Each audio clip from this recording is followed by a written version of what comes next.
Muito bom dia a todos, caros amigos do Allan Kardec.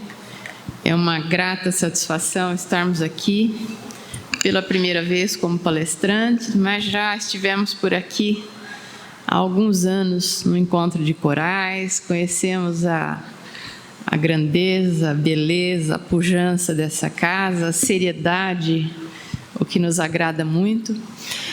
E nesta manhã nós escolhemos falar um pouco sobre Jesus, porque às vezes a gente tem a sensação, a impressão de que nós estamos com saudade de Jesus. E especialmente nos momentos mais difíceis da nossa vida, e quem não os tem, né?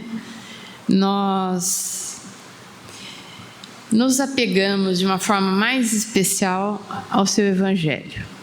Todo mundo conhece, todo mundo acha bonito, mas quando a gente passa por uma dificuldade, por um desafio existencial, a gente encontra a consolação, a gente encontra verdadeiramente a luz do Evangelho de Jesus. Por isso, nós intitulamos a nossa fala de hoje de Jesus para os que sofrem. Porque Jesus foi este, né, que nos chamou à sua presença. Vinde a mim, né, vós que estáis e andais sobrecarregados. Então, é um convite para que nós nos aproximemos do Cristo, da sua mensagem, e para que nós experimentemos tudo aquilo que Ele nos ensina como um roteiro de vida feliz, de vida plena, né? Mas, antes de a gente entrar um pouco em algumas pérolas do Evangelho de Jesus, quem é este homem, Jesus? Se isso fosse perguntado para Emmanuel hoje, ele diria o seguinte, como disse, diretor angélico do orbe. Jesus não foi um filósofo e nem poderá ser classificado entre os valores propriamente humanos, tendo-se em conta os valores divinos. Agora sim, os valores divinos de sua hierarquia espiritual na direção das coletividades terrícolas. Então, Emmanuel, que foi o Públio Lentulus à época de Jesus, coloca Jesus como diretor angélico do orbe. Não é simplesmente um espírito elevado que nasceu ali, naquela região, e que foi colocado na manjedoura, aquela criança desprotegida, que era e é o diretor angélico do orbe que vinha até nós com a mensagem imortal que ele nos traz. Na época, o Emmanuel de hoje, na época Públio Lentulus, senador na Judéia, foi questionado: quem seria aquele homem de quem se falava tanto?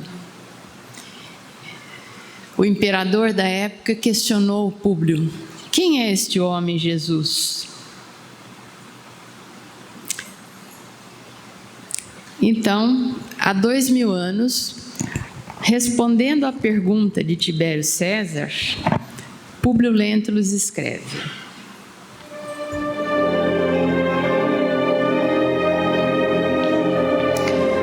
sabendo que desejas conhecer quanto vou narrar, existe nos nossos tempos um homem, o qual vive atualmente de grandes virtudes, chamado Jesus, que pelo povo é inculcado o profeta da verdade, e os seus discípulos dizem que é filho de Deus. Criador do céu e da terra e de todas as coisas que nela tenham estado. Em verdade, ó César, cada dia ouvem-se maravilhas desse Jesus que ressuscita mortos, cura enfermos em uma só palavra. É um homem de justa estatura e é muito belo no aspecto. Há tanta majestade em seu rosto que aqueles que o veem são forçados a amá-lo ou a temê-lo.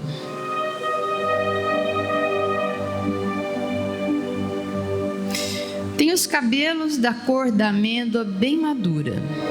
São distendidos até as orelhas e das orelhas até as espáduas. São da cor da terra, porém mais reluzentes. Tem no meio de sua fronte uma linha separando os cabelos na forma em uso pelos nazarenos. Seu rosto é cheio, o aspecto é muito sereno. Nenhuma ruga ou mancha se vê em sua face, de uma cor moderada. O nariz e a boca são irrepreensíveis. A barba é espessa, mas sempre semelhante aos cabelos, não muito longa e separada ao meio. Seu olhar é muito afetuoso e grave, e tem os olhos expressivos e claros. O que surpreende é que resplandecem em seu rosto como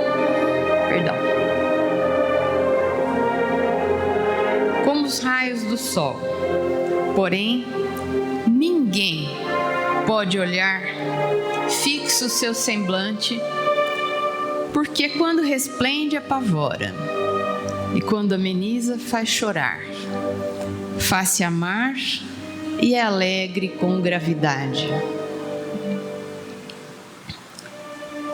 Disse que nunca ninguém o viu rir, mas antes chorar. Tem os braços e mãos muito belos.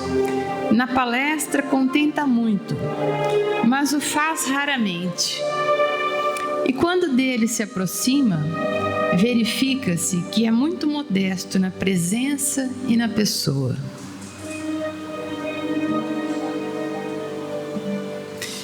É o mais belo homem que se possa imaginar, muito semelhante à sua mãe, a qual é de uma rara beleza, não se tendo jamais visto por estas partes uma mulher tão bela.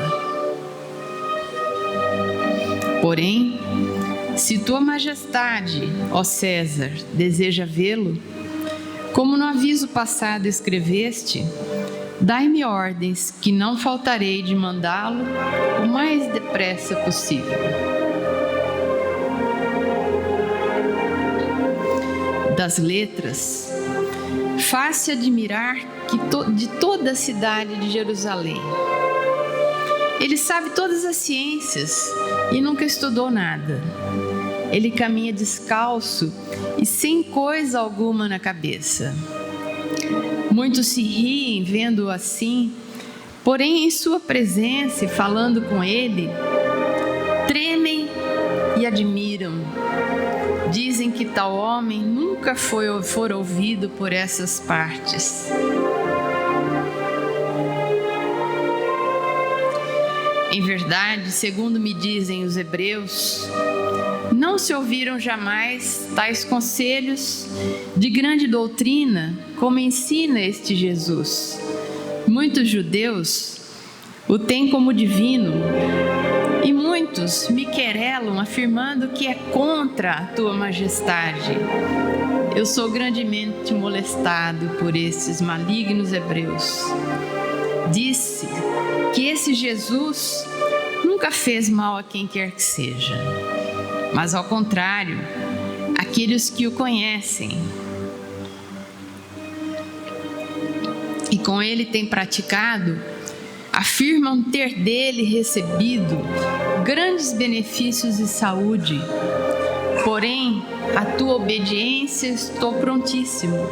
Aquilo que tua majestade ordenar será cumprido. E esta carta foi uma carta endereçada do senador Públio Lentulus e foi encontrada nos arquivos do Duque de Cassadine, na cidade de Roma.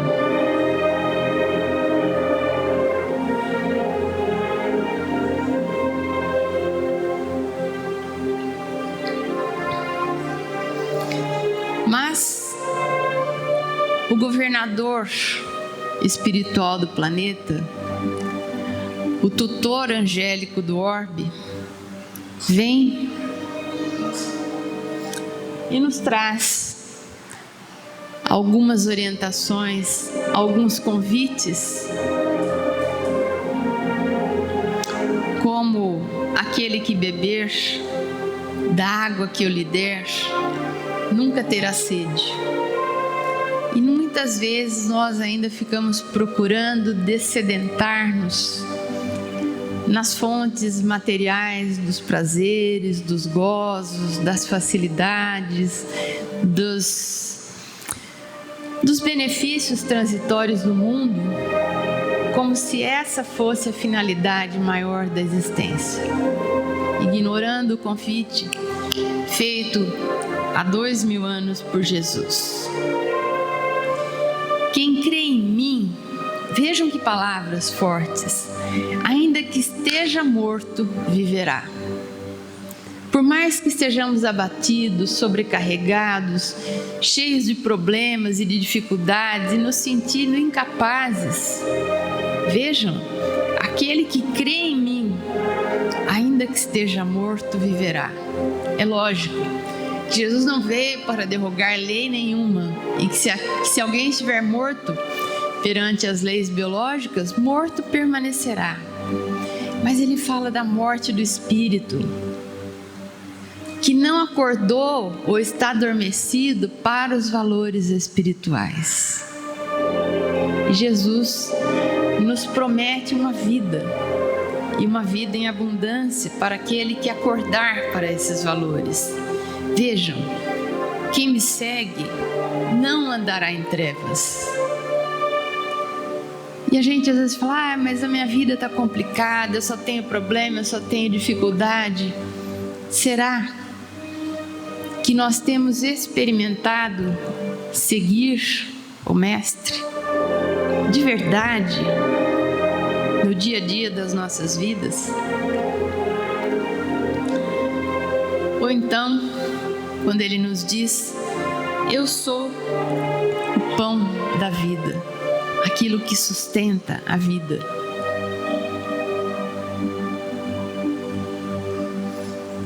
E o convite: vinde a mim todos os vós que estáis aflitos e sobrecarregados, que eu vos aliviarei. Tomai sobre vós o meu jugo e aprendei comigo, que sou brando e humilde de coração, e achareis repouso para as vossas almas, pois suave é o meu jugo e leve é o meu fardo. É para nós, quando estamos e se estamos com os ombros sobrecarregados de problemas, fatigados, com os joelhos dobrando e sentindo que não temos mais forças. Olha Jesus dizendo, vinde a mim, todos vós que estáis aflitos e sobrecarregados. O jugo de Jesus é leve e nos faz transpor as montanhas das dificuldades com mais suavidade, com mais compreensão, com mais resignação, quando não podemos mudar os momentos difíceis. Vejam, no mundo tereis tribulações. Ele sabia disso. Mas tem de bom ânimo, eu venci o mundo. Jesus veio e encarna como um homem, tendo um corpo biológico como o nosso, passa por todas as dificuldades, mesmo sendo um espírito superior, enfrenta a rudeza do seu tempo, a dureza dos homens. Não precisamos dizer, né, que o desfecho final foi na cruz. Por isso ele pode dizer: tem de bom ânimo, eu venci o mundo. E mais do que isso, antes de ser o Cristo, criado como espírito simples e ignorante como todos nós, para chegar a esta condição, ele passou por tudo que nós passamos e venceu para chegar a esta condição espiritual. Então, é este Jesus que nos faz alguns convites. Nos diz, por exemplo, que quando desejamos uma mudança, qualquer que seja ela, que as mudanças começam em nós, né? Você quer mais compreensão do seu familiar? Você quer mais paciência de alguém que convive com você? Você quer mais amor? Tudo que a gente quer do outro precisa começar em nós, porque as relações funcionam como um espelho. E ele diz isso, olha: portanto, tudo que vós quereis que os homens vos façam, fazei-lo também vós, porque esta é a lei e os profetas. Não espere, faça. Eu queria tanto ser tratado com mais paciência, com mais compreensão. Dê a sua paciência, a sua compreensão, e as relações tendem a se modificar.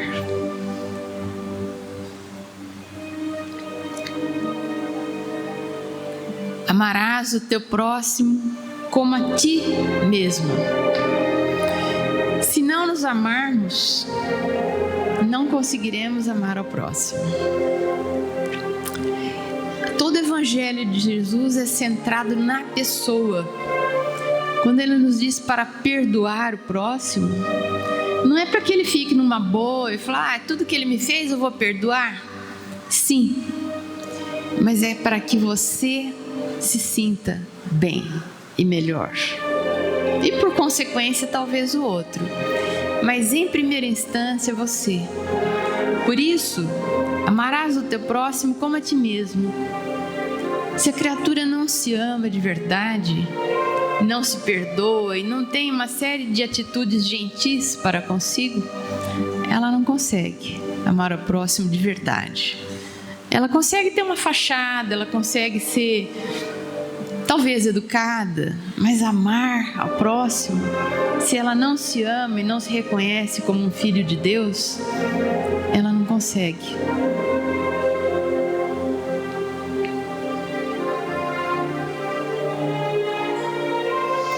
Olhai por vós mesmos, é o conselho de Jesus.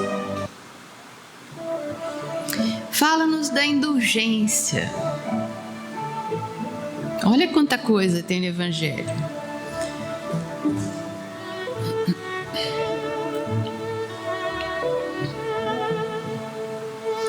E por que reparas tu no argueiro que está no olho do teu irmão e não vês a trave que está no teu olho?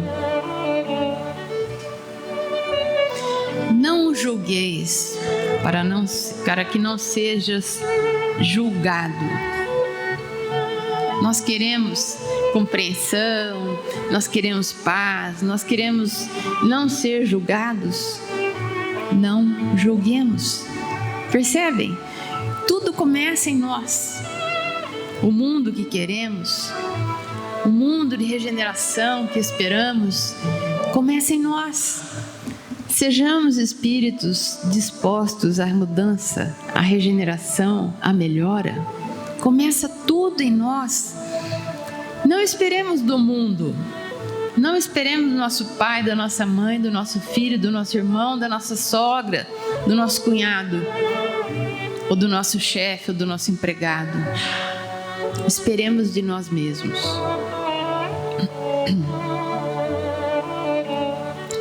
Aquele dentre vós que estiver sem pecado, atire a primeira pedra. Quer dizer, não julgue, não. E aquela passagem maravilhosa, né? Mulher, onde estão os que te acusaram? Ninguém te condenou? E ela respondeu: não, Senhor. E disse-lhe Jesus: também eu não te condenarei. Vai-te e não peques mais. Reorganize a sua vida, reoriente os seus caminhos. E como nos diz Emmanuel, aquele que peca, aquele que erra, já basta o erro. Ninguém precisa de condenação.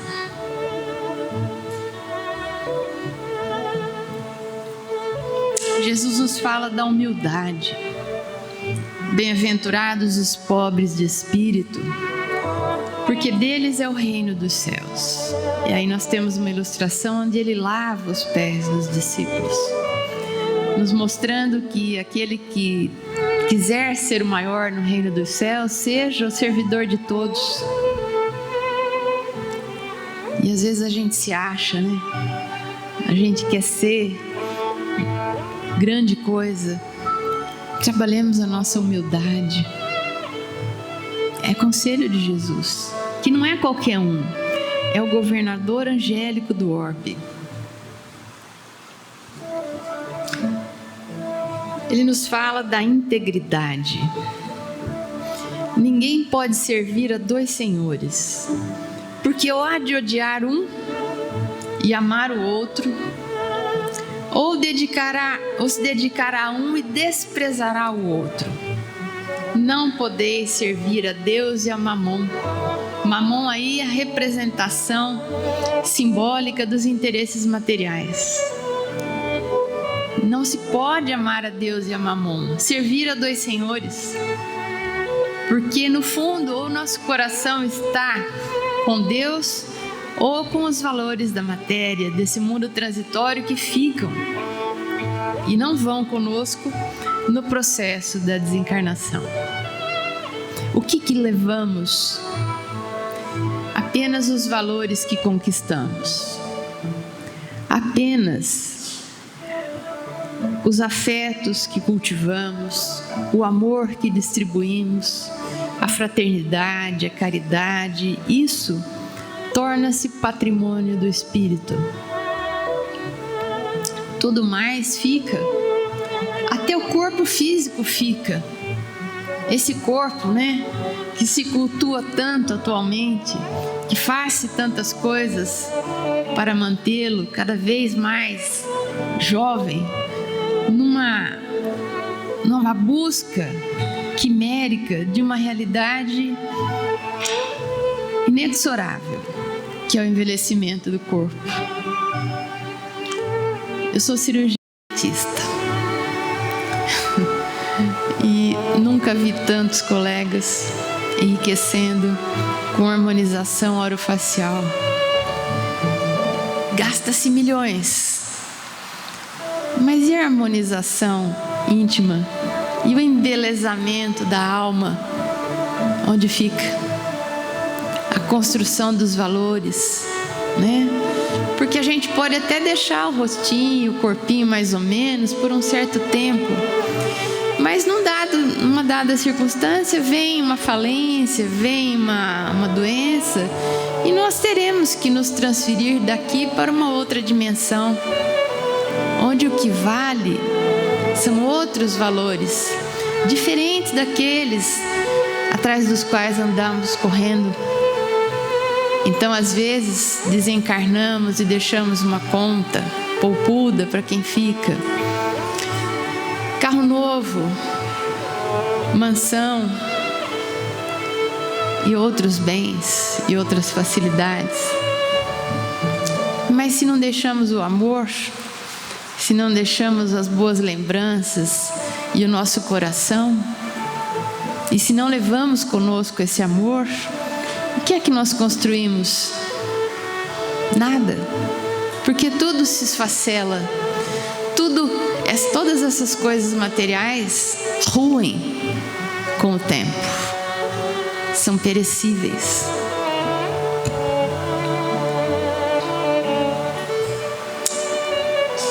Jesus nos fala ainda da coerência. Seja, porém, o vosso falar sim, sim, não, não. Ética, coerência, firmeza, clareza, né? Mas o professor Cortella nos diz que nós muitas vezes temos a ética da conveniência. Às vezes a gente fala sim ali na porta e fala não para a mesma questão para uma outra pessoa ali no corredor do Allan Kardec. Não, aqui não. Em Araraquara o pessoal faz isso, né? Então às vezes a gente fala sim para uma pessoa e dentro do mesmo contexto a gente fala não para outra. Qual que é a sua opinião? Depende. Não depende. A gente tem um lado, a gente tem uma opinião, mas nós vivemos uma ética da conveniência, muitas vezes. Dependendo do que me traz benefício, minha opinião é sim. Se aquilo é mais conveniente dizer que não, eu digo que não. Mas no fim, o que é que você pensa? Eu penso tal coisa, mas é melhor não dizer. Não, é melhor dizer. É muito importante que a gente viva na luz da verdade, da nossa verdade, para não entrar nos conflitos vários, naquela inquietação, naquele mal-estar que a gente não sabe definir, que a gente perde o sono, que a gente perde o apetite, que a gente começa a ter doencinhas aqui, doencinhas ali, vai no médico, ele não diagnostica nada. É uma alma em conflito com a consciência, que às vezes vai vivendo fugindo a esta luz da verdade que a gente diz. Então, a pessoa transita num mar de conveniências, quando o que a gente precisa é mais coerência, é mais verdade, é mais luz.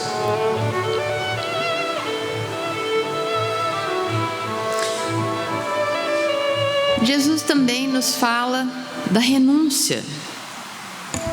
Talvez vocês estejam pensando, mas nossa senhora, é difícil ser cristão, hein? Não é simples, porque vejam que requer uma postura, requer uma decisão. E requer às vezes, muitas vezes, renúncia. Outro palavrão, né, na modernidade. Falar em renúncia, soa como sacrifício. Eu diria que soa, para quem quiser ouvir, como cumprimento dos deveres que a consciência nos impõe. Todo mundo quer ir para o nosso lar, né? Mas quase ninguém, eu acho que ninguém, gostaria de passar pelo umbral. E André Luiz, no livro Nosso Lar, deixa uma receita lá, para que a pessoa ou passe rapidamente ou nem passe pelo umbral. E ele diz que todo aquele que vai para o umbral é aquele que escapou durante a vida do cumprimento dos deveres. Guardemos isso. Se a gente está escapando, surge um negócio aqui difícil, surge uma situação ali, a gente sabe? Aquele peixe ensaboado que vai, não, eu quero uma vida leve. Vida leve existe por um tempo, mas não o tempo todo. Às vezes a vida não fica tão leve. E a gente tem que cumprir um dever. E para cumprir um dever, temos que renunciar a nós mesmos. Renunciar a um prazer, renunciar a uma opinião, renunciar a um lazer, às vezes, né? Mas o que a gente faz? Não, eu preciso viver. Eu preciso gozar a minha vida. De qual vida nós estamos falando? Dessa aqui? Que acaba daqui a pouco? Que dura algumas décadas e se finda? Ou a gente está falando da vida do espírito imortal? Ou a gente nem sabe do que a gente está falando? Então, se alguém quiser vir após mim, seguir os passos de Jesus, negue-se a si mesmo, tome a sua cruz e siga-me. O que é tomar a nossa cruz? É abraçar as nossas responsabilidades. Tenha filhos, se tiver filhos. Se não teve filhos, tem pais que eventualmente se tornam filhos e precisam do carinho, do cuidado, da atenção. E para alguns, esses queridos se tornam cruzes. Abrace as suas cruzes, abrace as suas responsabilidades. E se for preciso, negue-se a si mesmo em algumas coisas, para estar junto a eles, fazendo aquilo que a consciência lhe pede. Só o que a consciência lhe pede. Não é o que ninguém pede, não é o que eu estou dizendo. Faça o que a sua consciência lhe pede, e você terá paz, e você estará bem. Talvez você perca algumas festas, talvez você perca alguns shows, alguns jantares, alguns passeios, mas com certeza você dormirá.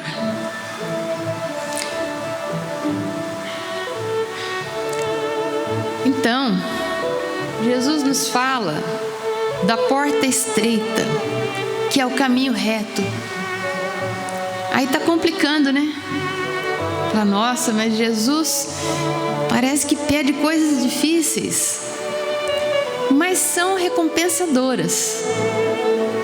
São difíceis porque o mundo nos pede outra coisa. Ontem a gente estava vendo televisão, internet, e só se falava num show de uma rainha. Respeito quem gosta, mas quem são os nossos ídolos? A porta estreita pela qual poucos entram é o caminho reto, que é o caminho de quem segue a consciência. Vejam só.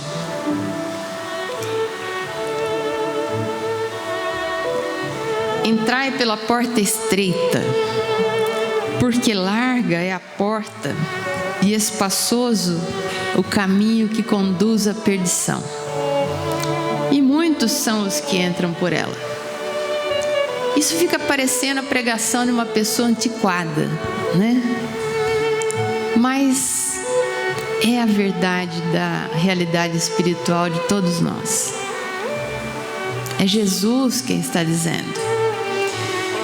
E porque estreita é a porta e apertado o caminho que leva à vida, poucos há que a encontram. E para passar por essa porta estreita, é preciso fazer jejum. E o jejum, muitas vezes, é a renúncia que a gente falou e que Jesus recomenda lá atrás. Negue-se a si mesmo. O que é a porta estreita, gente? A porta larga é a porta por onde transitam as multidões, segundo Emmanuel. Emmanuel nos diz que antes de reencarnar, o espírito almeja a porta estreita que o conduz à redenção e à evolução. Mas reencarnado, ele se esquece de si mesmo e almeja adentrar pela porta larga por onde transitam as multidões. Ou seja, eu posso fazer isso ou aquilo, todo mundo faz. E aí talvez a nossa mãe tenha razão, todo mundo acho que ouviu isso. Você não é todo mundo, né? Quando a gente era jovenzinho ou criança, eu quero ir lá, eu quero fazer tal coisa, todo mundo está indo. E o que a nossa mãe dizia? Você não é todo mundo. E muito provavelmente a gente não reencarnou nessa vida para ser todo mundo, para ser como todo mundo. A porta estreita é isso, é aquela fala da nossa mãe: não faça isso, meu filho, não é bom para você. Pô, mas todo mundo faz, mãe. Mas você não é todo mundo. Não é para ser todo mundo que a gente encarnou.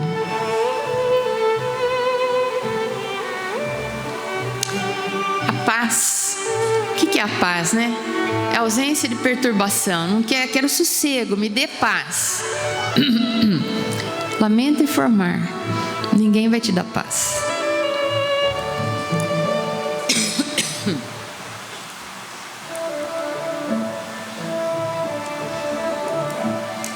Ninguém vai te dar paz. O mundo não vai te dar paz.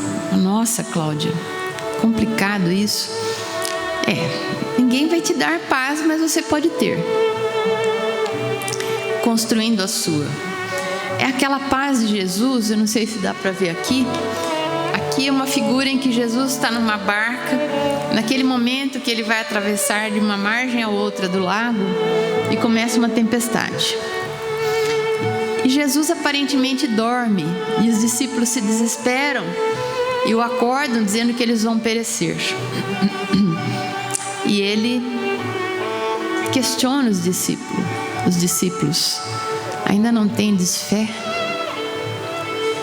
E levanta, e com um gesto ele apazigua a tempestade. Mas ele estava sereno, ele tinha paz. Esta é a paz que ele nos deixa. Não é a paz do mundo tranquilo, do mar sereno. É a paz, às vezes, do mar revolto, mas do coração que tem fé em Deus, que tem fé no próprio Cristo e que mantém a sua serenidade em meio às dificuldades. Deixo-vos a minha paz vos dou. E não vos dou como o mundo a dá.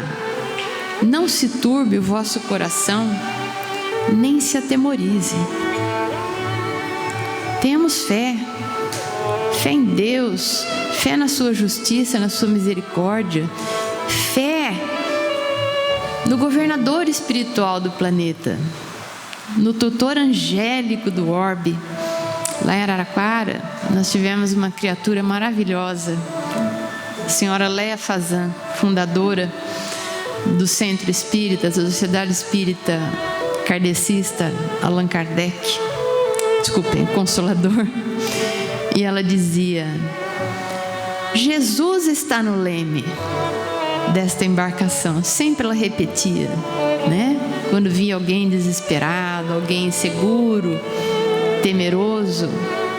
É isso, a paz do coração que não se atemoriza mesmo ante a dificuldade, porque sabe que tudo concorre para o bem.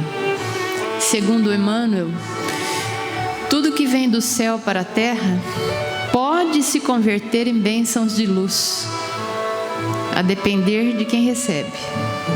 Nossa, Cláudia, mesmo aquele problema, aquela dificuldade, aquele momento difícil pelo qual eu estou passando, exatamente, talvez principalmente aquele.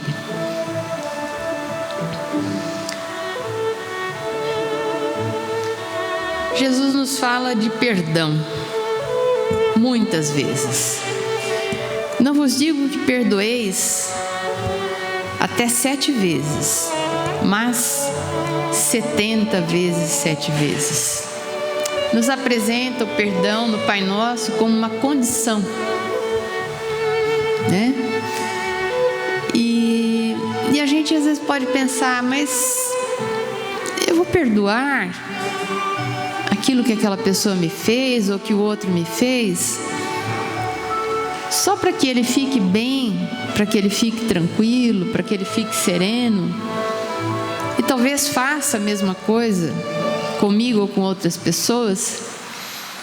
Mas quando Jesus pede para que nós perdoemos, isso acontece em várias passagens, não é para que o outro fique bem, é para que a gente fique bem. Quem é disposto ao perdão, quem deixa passar, tem mais saúde, inclusive física. Tem um livro muito interessante de uma psiquiatra chamada Robin Kassarjian, chamado Perdão, caminho do coração tranquilo. Não é coração no sentido assim figurado do termo. Ela estudou pessoas que tinham problemas cardíacos e hipertensão e várias outras afecções, e verificou que à medida em que as pessoas passavam a perdoar, seus problemas diminuíam, seus indicadores de saúde melhoravam, a pressão baixava e uma série de coisas. A ciência está mostrando o porquê que a gente deve fazer o que Jesus nos pede para fazer. Porque aquele que perdoa, melhora, fica bem, dá uma pisadinha no reino dos céus que Ele nos prometeu. E às vezes aquele que foi perdoado, ele nem sabe. Porque às vezes a pessoa não encontra mais, não deu mais para conversar com a pessoa, mas ela perdoou no coração dela aquela situação. Então está perdoado, está resolvido, e a pessoa tira um peso do próprio coração. Um peso imenso que adoece. Jesus também nos orienta a que pacifiquemos sempre. Naquela linha, da visão de Francisco de Assis. Bem-aventurados os pacificadores, porque serão chamados filhos de Deus. Então, onde quer que estejamos, meus amigos, sejamos instrumentos de paz, pacificadores e não complicadores. Às vezes o ambiente está tranquilo, está aparentemente tudo bem, e tem alguém que começa a criar uma situação desnecessária, conflituosa. Que não sejamos nós. Que não sejamos nós os instrumentos de discórdia. Pelo contrário. Que sejamos os pacificadores, que trazem uma palavra de serenidade, que trazem a palma da concórdia, que busquem harmonizar as situações. Porque às vezes num grupo conturbado, você tem 1, 2 pessoas assim, a situação se ameniza. Mas às vezes a gente não é o complicador, mas a gente também não colabora. A gente entra, como se diz, na pilha daquele que está complicando. Não façamos isso, pelo nosso próprio bem. Quando a gente tumultua um ambiente, vibratoriamente, todos sofrem, a começar por nós, que absorvemos fluidicamente aqueles impactos. E depois a gente não sabe por que a gente não dorme, por que a gente tem azia, tem gastrite, tem cistite. É porque a gente vive no meio da confusão.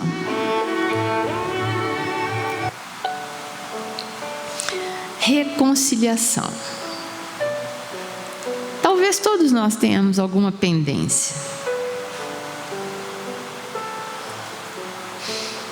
Concilia-te depressa com o teu adversário, enquanto estás a caminho com ele. A gente está vivendo junto, a gente está encarnado junto.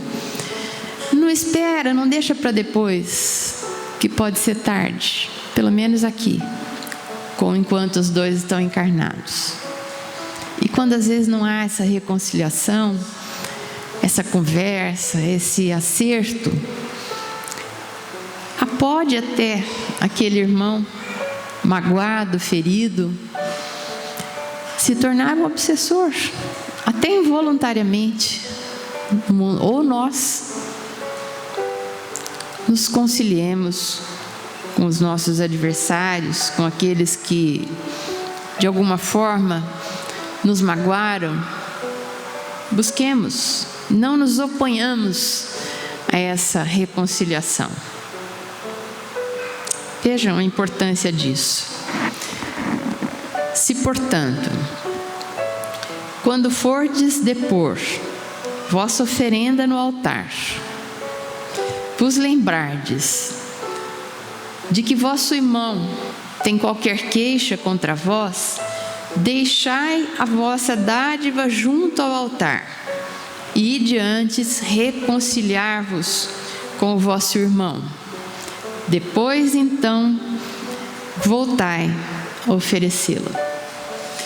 Ou seja, é preferível menos prece, é preferível até vir menos à casa espírita, ou fazer menos coisas do que fazemos, e nos reconciliarmos com alguém que a gente precisa se reconciliar, do que irmos à casa espírita todo dia, fazermos a caridade para alguém que é distante de nós, mas estarmos com o coração repleto de mágoas, de pendências a serem resolvidas, ou até de animosidade contra alguém.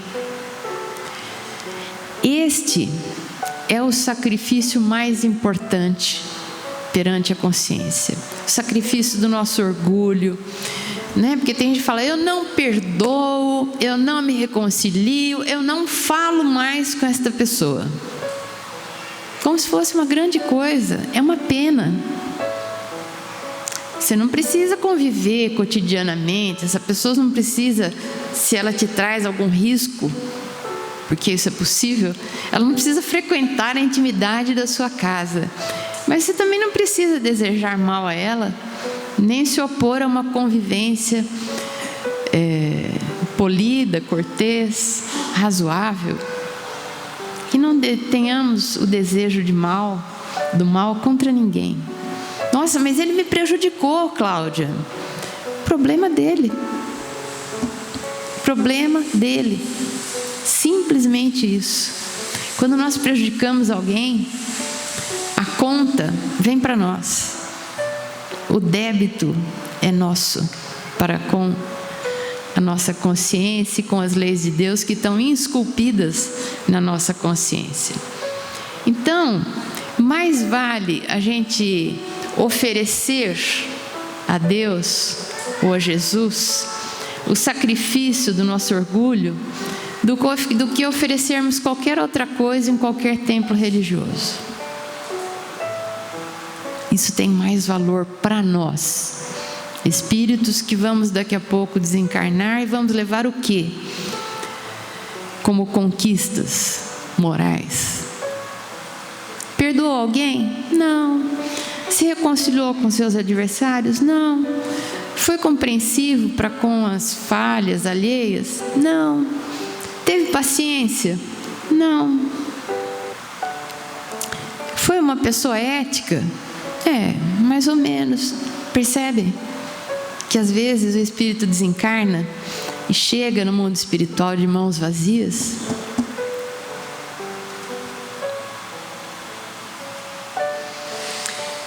Jesus, quando fazia curas, atendia às necessidades espirituais e físicas, e nos deixa um legado maravilhoso. Não necessitam de médico os que estão sãos, mas sim os enfermos. Ele veio para os que sofrem, ele veio para os que estão doentes, principalmente da alma. É sobretudo para nós que ele veio. Não é para quem já...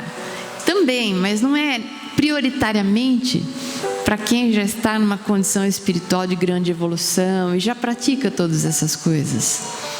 Ele trouxe ensinamentos como um mestre amoroso, como um pai que deseja ver o filho crescer, melhorar, evoluir e, portanto, entrar na posse de maior cota de felicidade. Nos fala das ilusões deste mundo, quando nos diz: buscai primeiramente o reino de Deus e a sua justiça. É disso que a gente está falando até agora.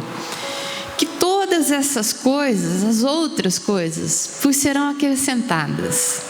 Assim, pois, não andeis inquietos pelo dia de amanhã, porquanto amanhã cuidará de si.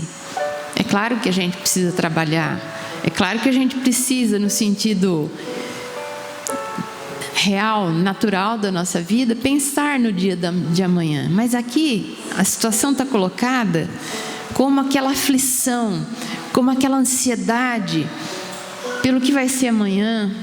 Como é que vai... Olhai os lírios do campo, que não tecem nem fiam. E, no entanto, nem Salomão, no auge de sua glória, se vestiu como um deles.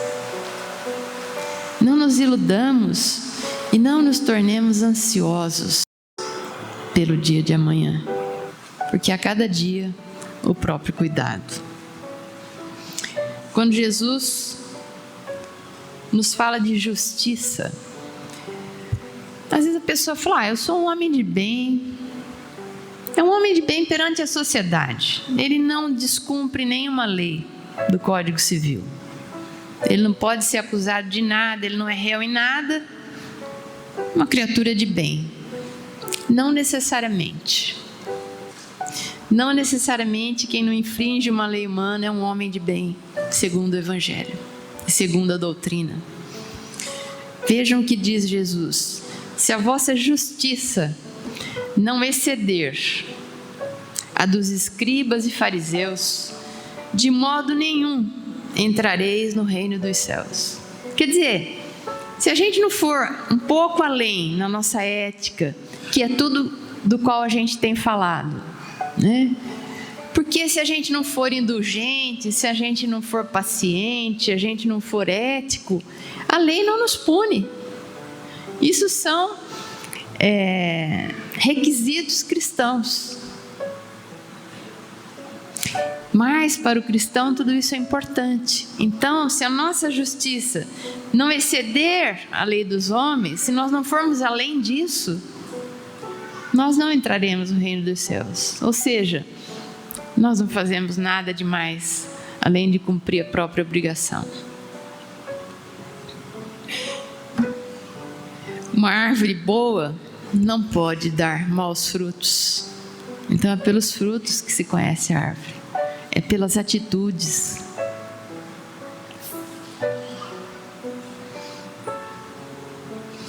Permanecei em mim e eu permanecerei em vós. Como não pode o ramo produzir frutos de si mesmo, se não permanecer na videira, assim nem vós podeis dar, se não permanecerdes em mim. Jesus uma vez mais nos conclamando a nos unirmos à fonte da vida, à fonte dos ensinamentos que nos trarão uma vida plena, de paz, de bem-estar, de tudo aquilo que a gente quer. Mas precisamos estar com Ele, ligados a Ele. Fraternidade. Quantas vezes o fizestes a um destes mais pequenos de meus irmãos, foi a mim mesmo que fizestes. Então, se a gente puder ajudar, ajudemos. Se a gente puder colaborar em alguma instituição, em alguma promoção, ou diretamente com alguma necessidade humana, pode ser com dinheiro, pode ser com uma palavra, pode ser com gesto, pode ser com o tempo, pode ser com o que a gente tenha. Quando a gente fizer qualquer dessas coisas a um pequenino irmão nosso, é o próprio Cristo que nós fazemos. O nosso querido irmão Peixinho, que nos deixou há pouco, certa vez numa palestra, ele disse que ele era médico lá no Hospital da Bahia, um hospital orientado pela irmã Dulce, cuidado pela irmã Dulce, e ele disse que estava no final do expediente dele, sabe aquela coisa, depois de um dia cansativo, já corrido, já arrumando as coisas para ir embora, chega a irmã Dulce. Oi, meu irmão, o senhor poderia atender uma criança que está precisando, que está com problema respiratório? Diz que ele ficou assim. Aí ela falou, na verdade, ela chegou para ele e falou: olha, eu precisaria que o senhor me atendesse, porque eu estou com um problema assim, assim. Falou: vamos, irmã, vamos até uma sala, tal. Chegou lá e tinha uma criança com os problemas que ela tinha narrado. Aí ele falou, mas não era a senhora? Ele falou, não, meu irmão, eu queria que você me atendesse no corpo dessa criança. Era diferente, porque se ela pedisse para ele atendê-la, ele ia largar tudo e ia atender. Talvez fosse uma criança a mais, ele falou, pede para o outro plantonista, alguma coisa assim. Então, com Jesus é a mesma coisa. Atendamos aos necessitados como se fosse o Cristo. E é o Cristo. No corpo de um irmão encarnado. Olhemos para o semblante de um companheiro nosso, como se a gente encontrasse o rosto de Jesus. Ninguém negaria nada a Jesus, eu acredito. Se Jesus nos oferecesse uma pizza de 30 e poucos reais para comprar, a gente compraria centenas, talvez, se a gente pudesse. Se Jesus nos pedisse uma hora do nosso tempo, talvez a gente desse 2, 3, 5, um dia inteiro. Mas como é um coitadinho, né? Atendamos a Jesus no corpinho, na figura do nosso semelhante. Lembre-se da irmã Dulce. O senhor pode me atender? Eu estou com um problema assim. E ele foi lá e não encontrou a irmã Dulce com esse problema, mas encontrou uma criança. Mas não é para atender a senhora? Sim, mas no corpo dessa criança. Pensemos nisso. É isso que está escrito aqui. Quando a gente fizer alguma coisa a um dos nossos irmãos, é a Jesus que nós fazemos. A pureza de coração, né? Tão orientada por Jesus. O que contamina o homem não é o que entra pela boca ou na boca, mas o que sai. Porque o que sai da boca vem do coração. E às vezes o nosso coração não está tão limpo quanto parece. Bem-aventurados, olha, falando da pureza de coração, os que têm puro coração, porque verão a Deus. Deixai vir a mim as criancinhas e não as impeçais. Porque o reino dos céus é para aqueles que se lhes assemelham na sua pureza de coração. Jesus ainda nos fala da reencarnação, das necessidades encarnatórias e nos chama a atenção naquela passagem em que está com Marta e Maria. Marta, Marta, estás ansiosa e afadigada com muitas coisas, mas uma só é necessária. Maria escolheu a melhor parte, a que não lhe será tirada. Então a Marta estava lá atenta com os afazeres para bem receber Jesus, com comida, com essas coisas todas do dia a dia, e estava sendo meio mentalmente, inclusive criticando Maria, porque Maria tinha se sentado aos pés de Jesus e ouvia cada palavra sua. Será que a gente tem sido Marta na vida? Ou a gente é Maria? Às vezes a gente passa horas vendo um show, um jogo qualquer, um programa, maratonando as séries de fim de semana, mas se tiver que escutar, ou adentrar ou refletir numa palestra espírita, por exemplo, que dure 1 hora, parece que é interminável, né? Será que a gente é Marta? Ou será que a gente é Maria? Jesus nos diz: o céu e a terra passarão, mas as minhas palavras não hão de passar. E, encerrando a nossa fala, nós vamos trazer um trecho da introdução do livro A Caminho da Luz, escrita por Emmanuel, onde ele nos diz assim: passaram as gerações de todos os tempos, com as suas inquietações e angústias.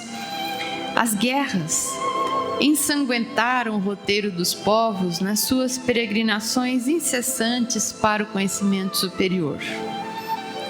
Caíram os tronos dos reis e esfacelaram-se coroas milenárias. Os príncipes do mundo voltaram ao teatro da sua vaidade orgulhosa no indumento humilde dos escravos.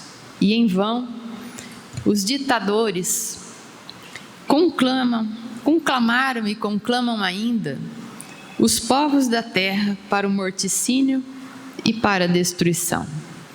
Só Jesus não passou na caminhada dolorosa das raças, objetivando a dilaceração de todas as fronteiras para o amplexo universal. Ele é a luz do princípio, e nas suas mãos misericordiosas repousam os destinos do mundo.